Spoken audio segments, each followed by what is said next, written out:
I never imagined a simple HOA inspection could turn into a nightmare, but that's exactly what happened. It started on a quiet Tuesday morning. My son was playing in the front yard, laughing as he rode his bike. When I noticed the white SUV creeping slowly down our street, my heart sank. I knew that vehicle. It belonged to Karen, the notorious HOA enforcer of our neighborhood.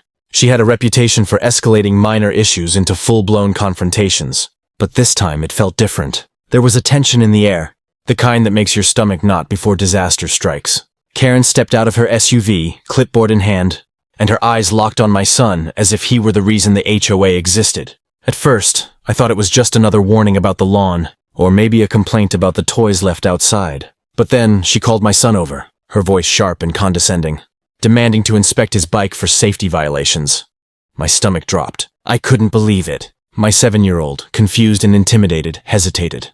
I stepped forward, trying to maintain a calm tone, but inside my blood was boiling. How dare she target a child in this way? Karen didn't back down. She insisted on taking notes about every little detail, criticizing the bike's tires, the helmet strap, and even my son's choice of stickers. It was humiliating and completely unnecessary. Neighbors started gathering, sensing the tension. Some shook their heads, knowing Karen's reputation, while others looked unsure of what to do. I could feel my patience thinning with every word she spat. This wasn't about rules anymore. It was about power. I remember the exact moment I decided enough was enough. Karen smirked at me, clearly expecting me to fold under her intimidation.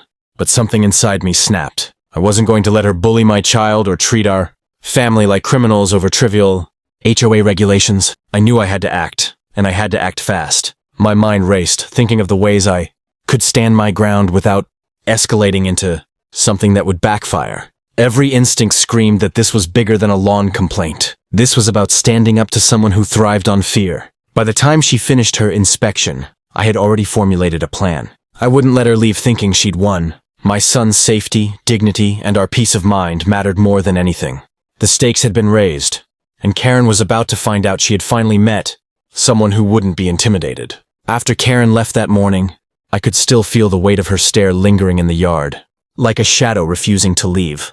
I knew she wasn't just enforcing rules. She was testing boundaries, seeing how far she could push me and my family. And after what happened with my son, I realized this wasn't something I could ignore. Something inside me shifted that day. I promised myself I would not let her intimidation go unanswered. I started documenting everything. Photos of my son's bike, the yard, even timestamps of Karen's visits.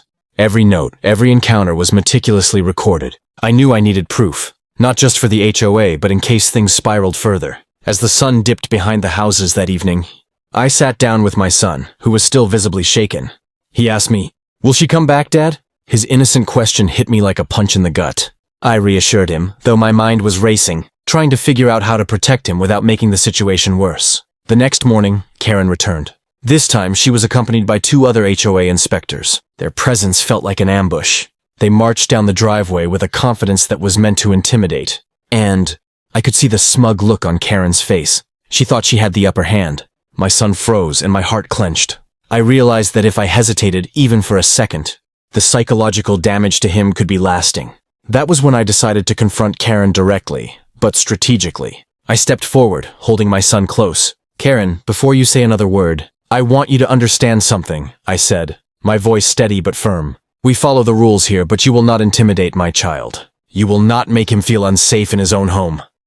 The air thickened with tension. Karen laughed, a hollow, dismissive sound, and I knew she wasn't used to being challenged so openly.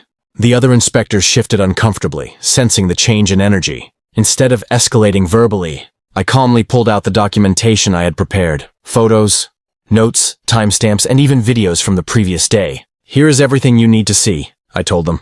"We have nothing to hide, but we will not tolerate harassment." Karen's smirk faltered slightly, her confidence wavering for the first time. I had planted the seed of doubt. She realized that this wasn't going to be easy. That was the turning point. Karen wasn't expecting resistance, and my composure had thrown her off balance. I knew the real challenge was still ahead. I had drawn the line, but I could feel the storm brewing.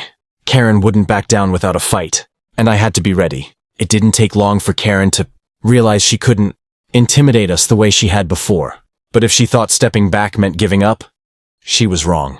That afternoon, as my son played quietly inside, I heard the familiar crunch of tires on the gravel driveway. My heart sank. Karen had returned, and this time, she looked more determined than ever. The two inspectors from before were nowhere in sight. It was clear she intended this to be personal. I met her at the door, keeping my son safely behind me. Karen's expression was a mix of annoyance and calculation, like she was plotting her next move. She waved a clipboard and started listing petty violations, her tone sharp and accusatory. Your landscaping is uneven. Your mailbox is off by an inch. And let's not even get started on that swing set, she said, her voice dripping with false authority. I could feel her trying to provoke me, but I stayed calm. I had learned that losing my composure would only fuel her aggression. Instead of arguing, I suggested she walk through the yard with me, keeping the evidence and documentation in hand. As we moved from one violation to the next, I quietly recorded everything on my phone. Every smirk, every unnecessary comment, every condescending tone. Karen was building a case against herself without realizing it. I could see the shift in her demeanor. She was used to people cowering, but I was standing firm. And the cameras were watching. Then came the moment that changed everything. Karen stepped too close to my son while pointing out a violation, a line. I had warned her not to cross. My instinct kicked in. I calmly but firmly said, "Step back. You do not touch him, or I will call the authorities immediately." The sudden firmness in my voice made her pause, and I could see a flicker of uncertainty cross her face. This was the first crack in her armor. She hadn't anticipated being held accountable in front of witnesses and evidence. As she backed off, I explained that all interactions were being documented and that any further intimidation would be reported to the HOA board and, if necessary, law enforcement. Karen's smirk faded completely. For the first time, I saw doubt in her eyes. The kind of doubt that comes when someone realizes they are no longer in control. My son, still behind me, looked up with wide eyes. I gave him a reassuring nod. We had survived the confrontation, but I knew Karen wasn't finished yet. The battle was far from over, but we had sent a clear message. Our family would not be bullied, and she would have to think twice before crossing the line again. The days following the showdown with Karen felt tense but quiet. I knew she was plotting her next move, but I also knew we had the upper hand. Documentation, recordings, and witnesses all backed our side. The neighborhood seemed calmer, yet the shadow of her presence lingered. It was only a matter of time before the HOA board would have to address her behavior, and I intended to make sure the truth came to light.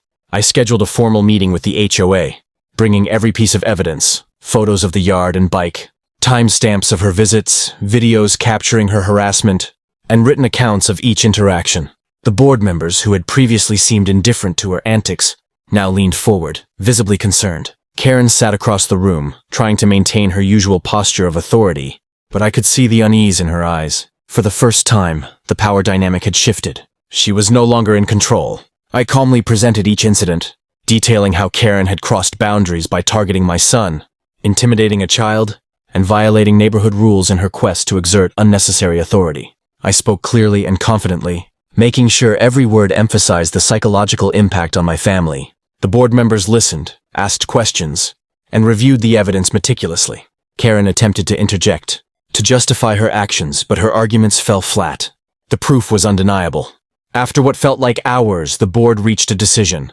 Karen would face formal sanctions for harassment, including a suspension of her HOA, privileges, and mandatory conflict resolution training. They also issued a written warning emphasizing that any further attempts to intimidate residents, especially children, would result in legal consequences. The room's tension eased, and I finally exhaled.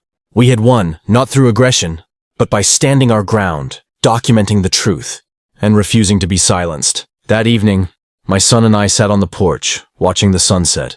He smiled at me, his laughter returning, and I realized how much this ordeal had strengthened our bond.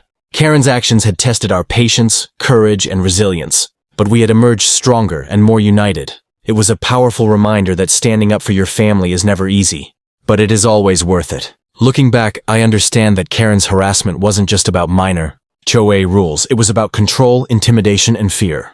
By confronting her strategically, we not only protected our son, but also set a precedent for the neighborhood. No one, not even a so-called Karen, could bully us into submission.